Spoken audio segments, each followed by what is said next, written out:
afternoon and welcome. This is Sunshine Report. I am Iroyin Ipinle Ondo. For Nigeria to achieve the Sustainable Development Goal, the government must prioritize rural electrification, which will give access to affordable, reliable, sustainable, and modern energy for all. This is essential as many remote towns and villages across the country grapple with challenges of power supply on a daily basis, thereby retarding growth at the grassroots. In this report, Joy Pius takes a look at the impact of mini-grids in fixing Nigeria's ailing electricity sector and the need to deploy it to rural communities in order to include the poorest in access expansion efforts. Electricity in the last 30 years has become a scarce commodity in Nigeria, with just over 4,000 megawatts supplying nearly 220 million people. The electricity access deficit stands at about 40% nationwide. The picture looks even dimmer in rural areas, as available statistics show that 73% of the rural population is off the grid. These brown roofs and the mud houses suggest an ancient community still trying to transit into the modern world. Though the roads are not well paved, it appears blessed with electricity infrastructure. But just like many other villages across the country, the electricity infrastructure here has never been connected to the grid. It has never been connected. During the time of the Jonathan period, this wire and the project came up during that time, and they come from Port Harcourt, from Osrc down to Epijo. That is where the wire, that is where the light is going on. But unfortunately, when the Jonathan is not win the election, that is why the project lie down there, and there's no any other thing we can do about it. In Osrc as a whole, the Bodo government, there's no light in Osrc. Starting from Osrc, Ayeje, Onirogbo, Omunutun, my 9, my 10, my 13, and its environment. Osrc comprises about almost 40-something villages. Businesses in many localities like this, devoid of regular power supply, suffer the most, and youths who should grow the local economy migrate to urban centers to ply their trades due to lack of power supply. I'm a businesswoman, and to do all this is affecting my business. So business is not moving very well. When I get here around, is it not March or February, I'm taking to leave this community. So because of the lights. People do live here, go down to Ondo because they believe that where there is road, social amenities, that is the place that we can enjoy. When there is no light, there's nothing you can do. You cannot do anything because they are not going to be a cold water. You have to go, like for example now, I have a mill and I'm buying diesel and I'm also buying petrol to power my power my Lisa and to power my pumping machine. But as soon as there's light now, all those things have been a forgotten issue. Residents of this agrarian community said with the takeoff of a 80-kilowatt solar hybrid power mini-grid in the community, they can now diversify. I was very happy the day I see the light that they are doing solar or something concerning the light, the electricity. I was very happy, so I couldn't leave the community again because I've already seen like 24 hours. People will come in to come and invest. They're going to see investors. Let me set an example.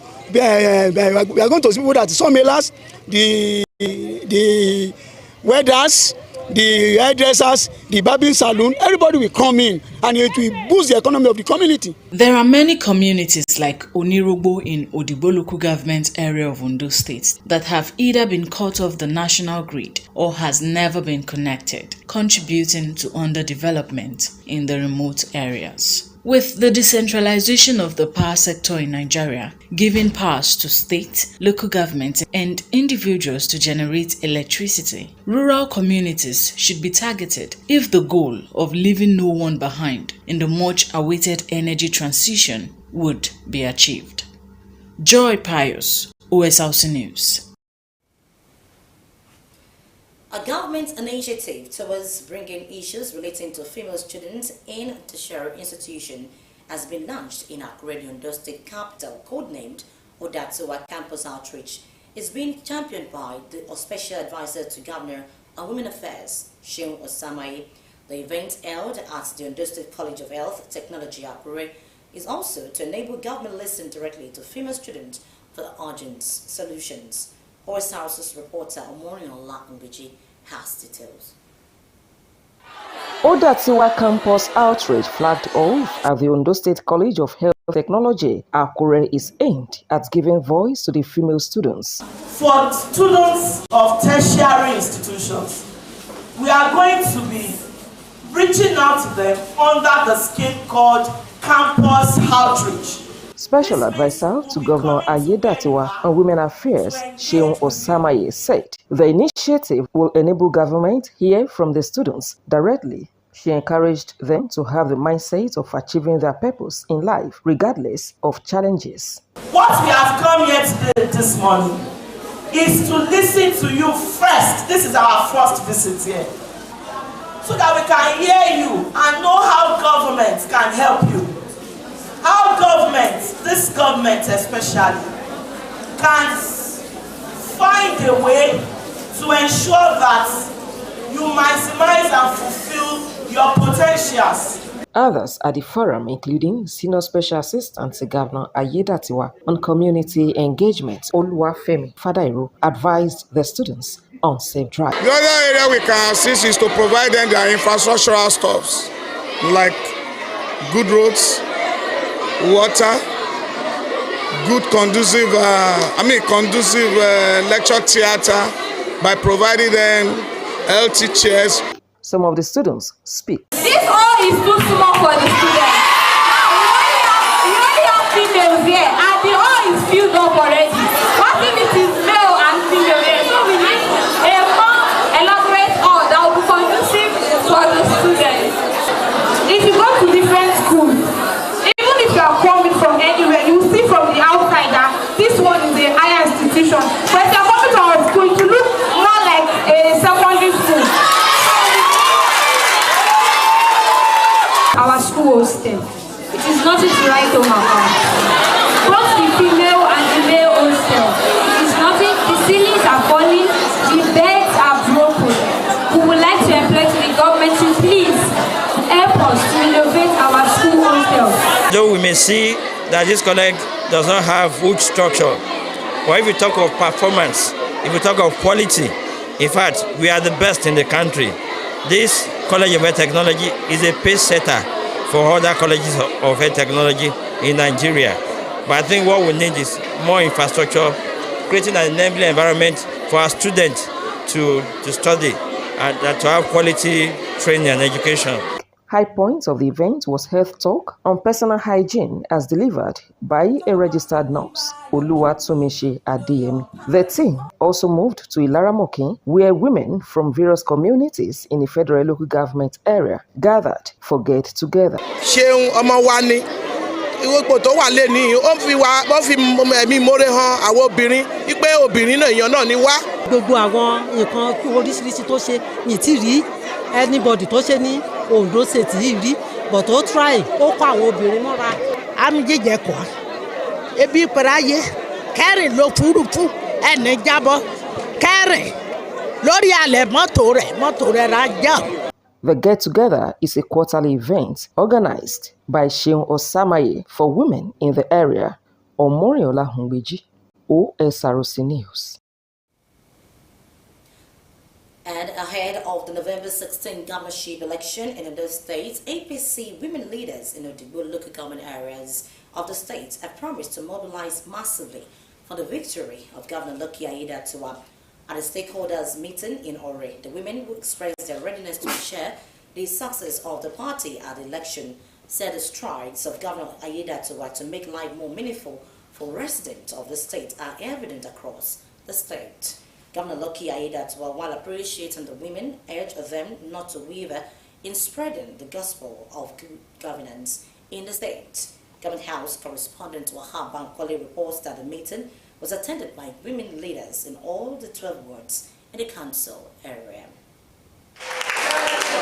This gathering of APC women leaders in Odigbo local government area of Ondo State was convened by the Special Assistant to Governor Lucky Ayedatiwa on women mobilization, Mrs. Bayo Aino, to further sensitize the women on the need for massive grassroots mobilization for the governor ahead of the November 16 governorship poll.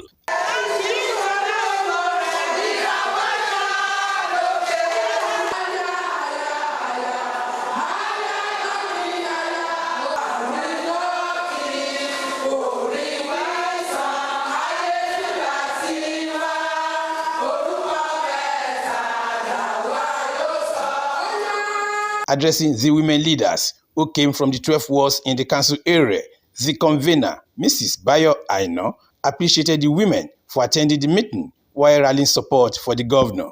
Mrs. Aino urged them to spread the gospel of good governance being enjoyed in the state to all the nooks and crannies of the Sunshine State. The governor's aide, who highlighted numerous achievements of the APC administration under the leadership of Governor Aiyedatiwa, said more dividends of good governance are on the card if Governor Aiyedatiwa is given the mandate to lead the state beyond 2025.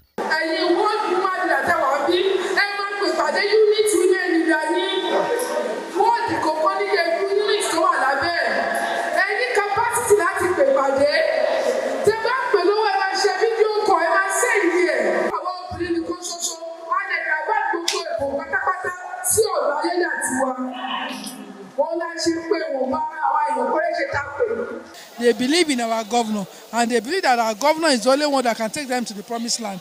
And they said they are going to vote for our governor come November 16, 2024. Some of the women who commended the governor for promoting policies and programs that impact the state positively expressed their readiness and commitment to ensure the victory of APC while craving more inclusiveness. It's a concluded election because our governor has already done what is supposed to be done as a governor for we women. Governor Aiyedatiwa, represented by the Commissioner for Local Government and Chieftaincy Affairs, Hamidu Takuro, thanked the women for the support and solidarity which are promised to sustain the current impactful governance in the state. The governor, who renewed his determination to promote inclusive governance at all levels, urged more support for his administration. APC is united.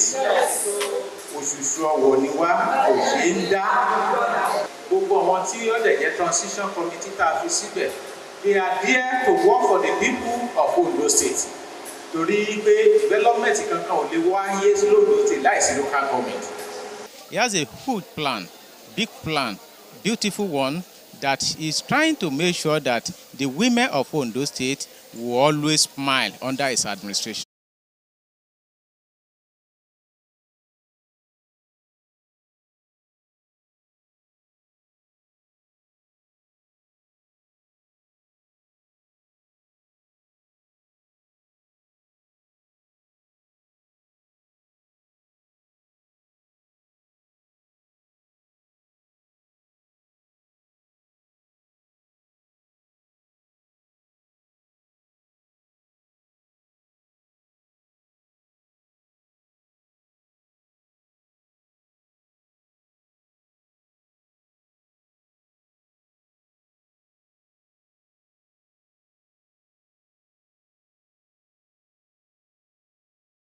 Women remain critical to national development and enhancing their potentials and contributions will further help Nigeria overcome its current challenges. This formed the submission of the chairman, Osrc Media Group, Mr. Kunle Adebayo, while hosting executives of Federation of Muslim Women of Nigeria at the corporation's headquarters.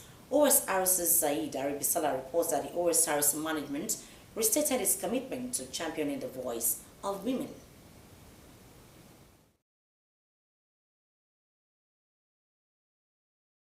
Osrc has been here for long, of which we are enjoying you. Have a national conference of which is coming up on August 22 to 25th of 2024, that is the next month. And we are here to introduce ourselves to you.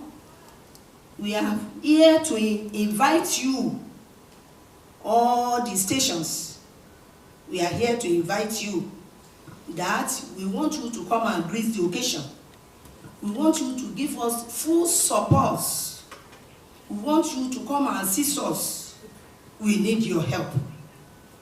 I pray that Almighty God will help every one of us. It has been on for ages, and we like to promote women. We like to promote women, children, all various aspects of human endeavor. And as educators, as entertainers, and we inform our listeners and as well as our viewers.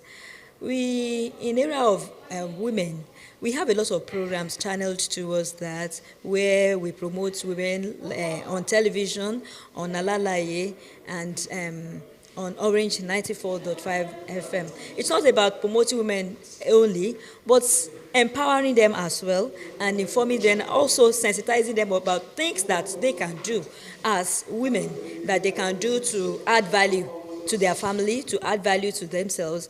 Like it's part of our social responsibility to our listeners and our viewers to encourage them, to enlighten them, and to inform them.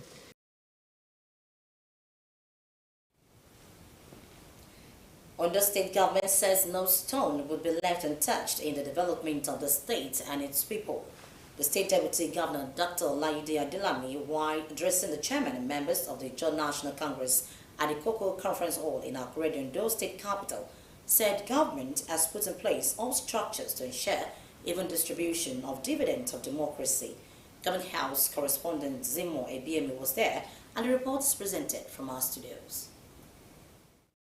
The chairman of Ondo State chapter of the Joint National Congress and his members were at the Cocoa Conference Hall to intimate government on some of the needs and challenges in their various communities in the state. The chairman of the group, Mr. Bonsue Ominidoha, appreciated the Ondo State Governor, Lucky Ayedatiwa, for the appointment of their sons and daughters to serve in the administration. Mr. Ominidoha said the existence of the people was part of oil-producing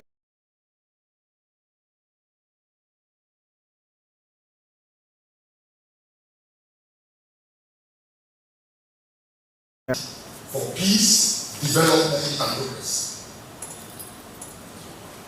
Now let me give you, when the crisis was on in this government, I used to put it upon, say, the right thing must be done to allow peace to reign in this. INC lent its voice. We mobilize, we address stress with those that are concerned that this thing is not right, let the right thing be done. Today we are seeing it, and God has done it.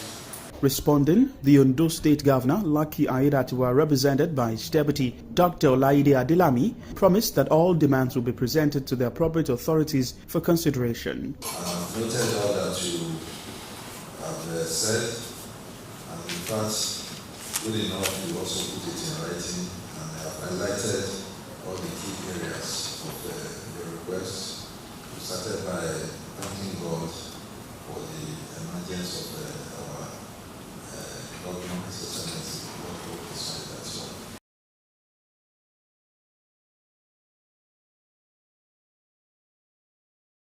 from me, on his behalf, I'm also thanking you for the massive support you gave to me that made me champion of our esteemed party.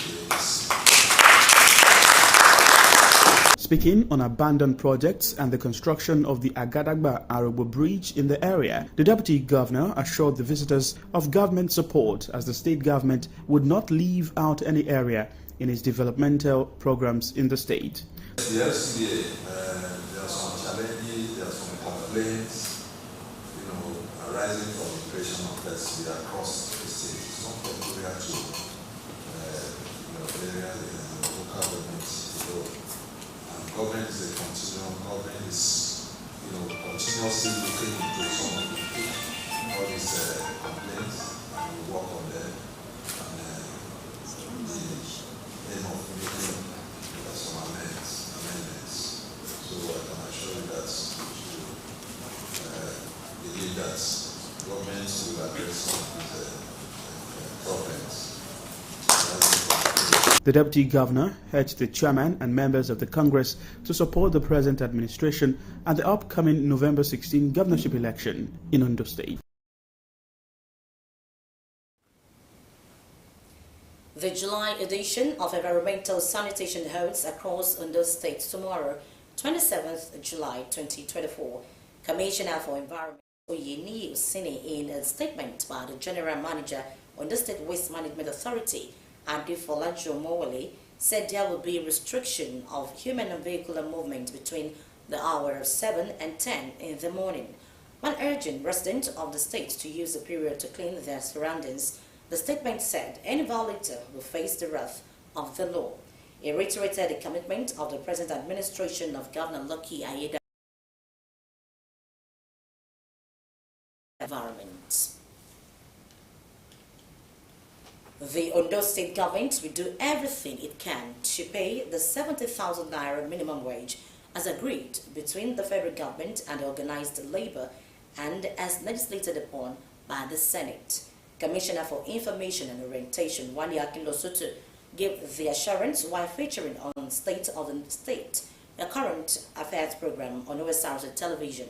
Otumba Akinlosoto, who said without the workers, governance would be at a standstill, stressed that Ondo State was one of the few that paid the wage allowance of 35,000 naira before the advent of the minimum wage. He also said the recruitment of teachers will be finalized in due course. Akinlosoto also hinged on several things being put in place to ease the pressure of the current economic downturn, like bulk purchase of agricultural product for sale, clearing of farmlands for farmers, among others.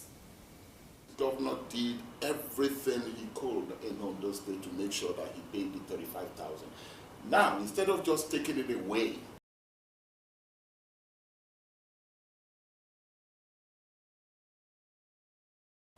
and that's why he's paying 15,000. Go to the neighboring states, nobody is paying that anymore, and he's still paying for the retired workers and all those things. So the 70,000 naira, I believe that Ondo State will do everything we can to make sure that we adhere to the law of the land. Currently, we are in the process of hiring 1,000 teachers for the primary schools. That's huge. We are in the process of hiring another 1,000 teachers for the secondary schools by TESCOM. That's huge.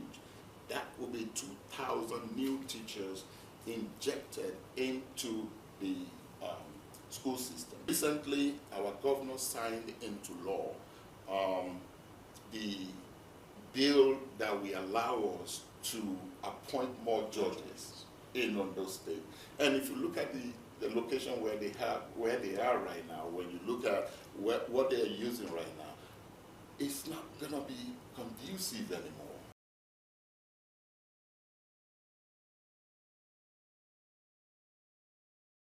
Today is thinking about tomorrow, is thinking about next year, is thinking about 10 years, 20 years. The development of Ondo State, I can tell you as a commissioner in Ondo State that Mr. Governor does not interfere with the affairs of ODA. On the November 16 governorship election, he expressed optimism that Governor Ayeda will be elected based on his good work, coupled with the fact that opposition is not popular in Ondo State. No efforts will be spared in repositioning all marijuana facilities in Ondo State. Special advisor to the governor on transport, Binga Omoli, made this known when he led a team of the agency for an on-the-spot visit to the Riders Drivers Institute located at Obaili and the State Computerized Vehicle Inspection Service in Akure.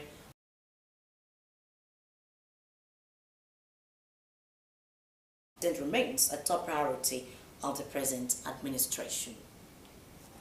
The Ondo State Riders Drivers Institute was established in 2021 to offer services such as to improve awareness on traffic rules and regulations, boost capacity of drivers, including motorcyclists and tricyclists, and contribute to reduction in road carnages, among others. Officials of the Ondo State Ministry of Transport embarked on a tour of the facility under the ministry's mandate. Special Advisor to Governor on Transport, Olugbenga Omoli, led the team. The Permanent Secretary in the ministry, Mr. Olufemi Aladenola, and Director, Vehicle Inspection Services, Alaba Adeleye, conducted the Special Advisor round the institute. Omoli, after the tour, expressed sadness over the deteriorating condition of the facility, assuring that Governor Ayedatiwa's administration will revamp it for improved efficiency. I'm not feeling too good with what I met on ground here. But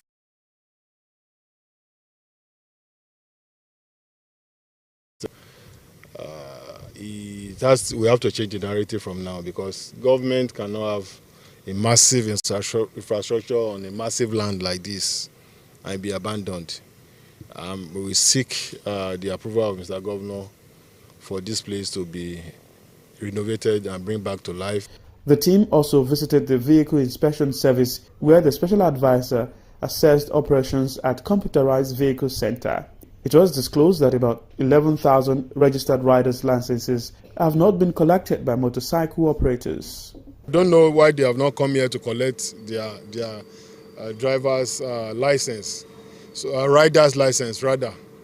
I'm using this opportunity to tell all our Okada riders that have their license here to come and pick it up, because going forward from here, we'll be enforcing it, because if you are riding, it means you are not authorized to ride. You are riding illegally. Director, Ondo State Vehicle Inspection Service, Alaba Adeleye, assured that the agency will continue to carry out its activities diligently. I'm not happy to let you know that we have up to 11,000 riders' license in our custody that owner has not come to collect. But with this directive, I'm sure things will be done. And Vehicle Inspection Services Ondo State, we have not relent in our activities on daily basis, on monthly basis, and we are still up to the task to ensure that we never let the state government down. The step taken by the ministry is a dose of what the people are looking for in terms of performance from government institutions. Sahid Aribisala, Osrc News. And with that, we conclude Sasha reports. To join us at 6 for news update. Thank you very much for watching. Good afternoon.